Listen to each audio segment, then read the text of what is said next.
You didn't just watch Takeshi's Castle. You felt it. You could hear the sounds before the show even began. The exaggerated screams, the slapstick thuds, the hosts laughing so hard they could barely talk. And then it started.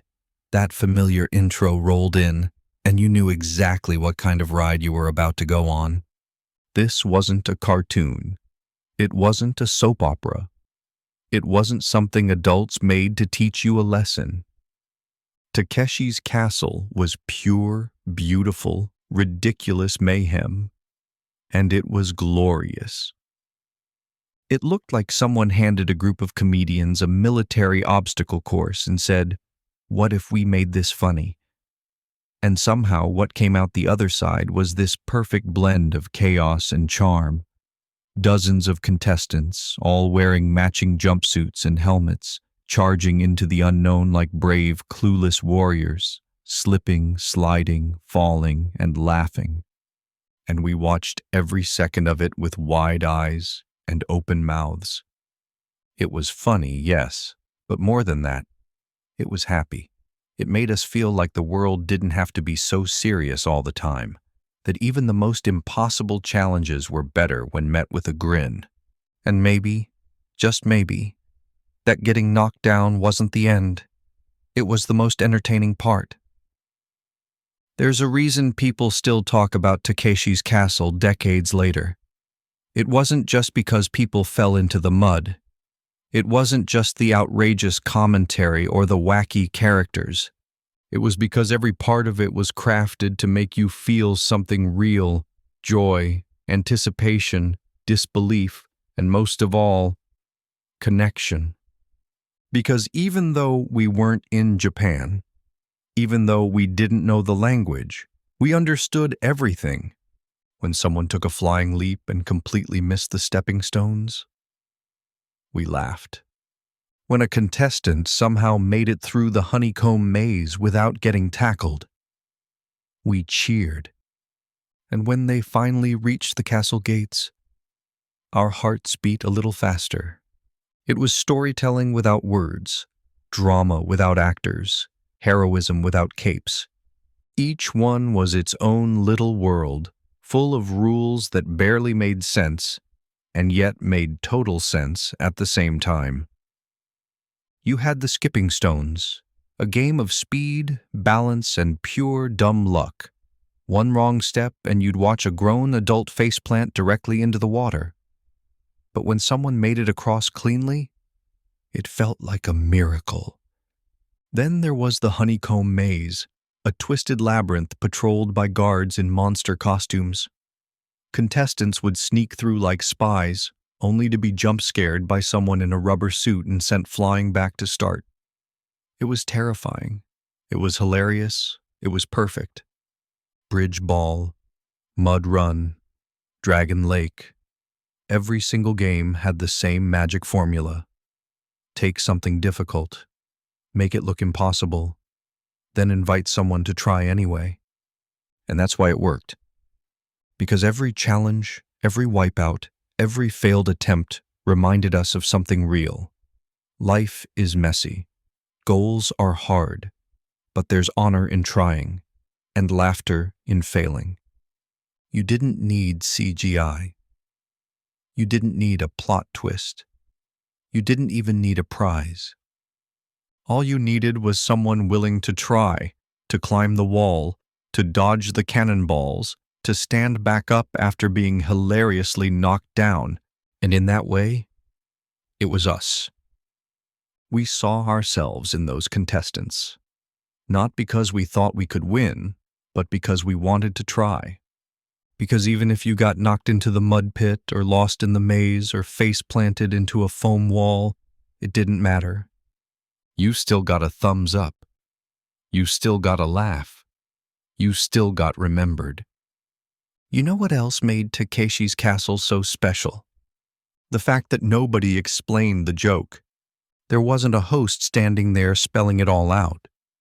There wasn't a narrator pausing the show to explain what just happened. The visuals spoke for themselves. The confusion was part of the fun. You didn't need to understand Japanese. The humor was universal. The expressions, the energy, the absurdity, it all translated perfectly.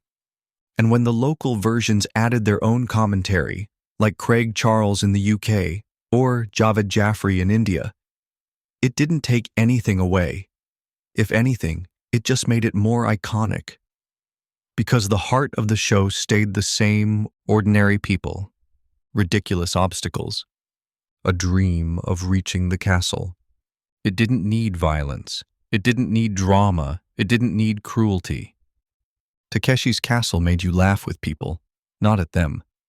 Even the guards and villains were part of the joke. Nobody was trying to hurt anyone. They were dressed like cartoon characters, hiding behind doors, leaping out like surprise birthday clowns. It wasn't war. It was play. A very muddy, very wild version of play. But play, nonetheless. And let's talk about the castle itself. Every episode built up to it. From the very beginning, they told us, this is the goal. Reach the final showdown. Face count Takeshi himself. Beat the game. Win. But here's the twist. Almost no one ever did. And that's what made it great.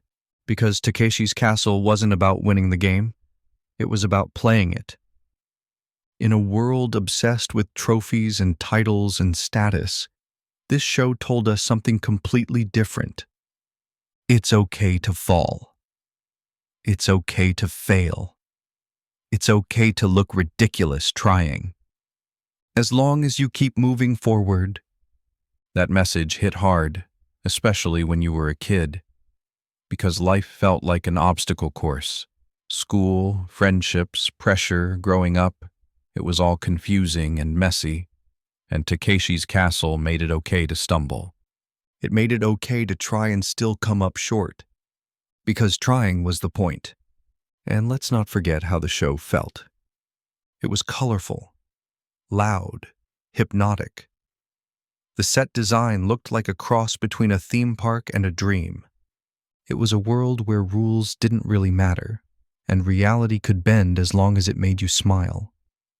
That's why people remember Takeshi's Castle the way they remember cartoons or childhood birthday parties. It wasn't perfect. It was pure. Pure fun, pure effort, pure heart. And in a way, it gave us more than just entertainment. It gave us permission. Permission to be silly, to be bold, to go all in, even if it meant getting smacked by a giant foam boulder on national TV. That permission mattered. Because growing up, a lot of us were told to tone it down. Be careful. Don't take risks. Don't make a scene. But Takeshi's Castle was the opposite of careful. It was chaos, color, and courage all wrapped in one. It showed people wiping out in the most spectacular ways, and then getting up laughing, covered in mud, soaking wet, bruised probably, but laughing. And that did something to us as kids. It made us believe that messing up didn't make you weak. It made you real. And that maybe the biggest wins in life weren't about making it to the end, but about giving it everything you've got, even if you fall short. That mindset, it sticks. Even now, decades later, people still talk about Takeshi's Castle with the kind of warmth reserved for childhood best friends or summer vacations, because it felt like a friend. It made us feel seen, not as polished, perfect people, but as goofy, excited, awkward humans trying our best. And let's not ignore how ahead of its time the show was. Before YouTube, before TikTok, before Fail Army compilations, Takeshi's Castle was already doing it. It was the original viral video machine. One episode had more wipeouts, more unexpected twists, and more "did that just happen?" moments than most social feeds do in a week. But unlike most modern content, it didn't just aim for cheap laughs.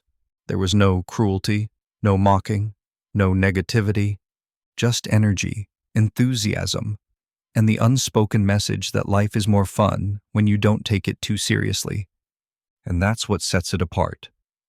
Because today, so many shows are about perfection, filters, edits, getting it right. But Takeshi's Castle was about something more human. It was about falling wrong and still laughing afterward. That's rare now. And maybe that's why we keep going back to it. Because deep down, a lot of us miss that feeling of watching something unfiltered, unexpected, and totally joyful. We miss the kind of show that reminded us it's okay to be ridiculous, that effort matters more than elegance, and that sometimes the best stories aren't the ones where you win. They're the ones where you keep trying. And maybe that's the secret. Takeshi's Castle didn't pretend to be deep. It wasn't trying to teach us life lessons, but it did anyway. It taught us that fear is normal, and falling is fine. That competition doesn't have to be cruel. That you can chase something just because it looks fun. That effort, energy, and enthusiasm matter, even if you don't get a prize at the end. And most importantly, that joy is contagious. Because every time a contestant ran full speed into a wall, got launched into water, or scrambled up a slippery hill, we didn't just laugh. We felt something. We rooted for them, even when we knew the odds were impossible. That's rare. That's what made the show magical. And when you look at today's world, full of screens, stress, and constant noise, maybe we need a little more of that magic again. Something that reminds us to play, to be silly, to move our bodies and forget the outcome, to laugh at the mess, to cheer for strangers, to try, fall, and try again. Because Takeshi's Castle wasn't just a game show. It was a feeling, a permission slip, a 30-minute reminder that joy is always worth chasing, even if the floor drops out from under you. And honestly, we could all use that reminder right now.